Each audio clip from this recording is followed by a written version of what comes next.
गेल्या 2 वर्षांमध्ये महाराष्ट्रासह देशामध्ये निवडणुकांचंच वातावरण आहे. या निवडणुकीच्या बातम्यांमध्ये आपण एक बातमी जरूर ऐकली असेल, की अमुक एका उमेदवाराचं डिपॉझिट जप्त झालं.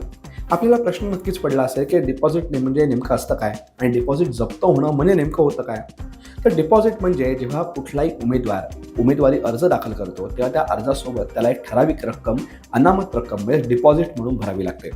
महानगरपालिकेसाठी सर्वसाधारण कोट्यातून जे उमेदवार अर्ज दाखल करतात त्यांच्यासाठी ही रक्कम 5,000 इतकी आहे.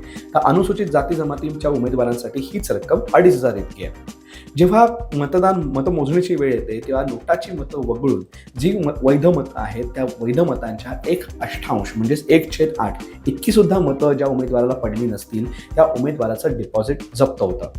हे डिपॉझिट जप्त करण्याचे आदेश तेथील निवडणूक अधिकारीच देत असतो आणि हे डिपॉझिट जप्त झालेली रक्कम जी असते ती त्या महानगरपालिकेकडे किंवा नगरपालिकेकडे जमा होते.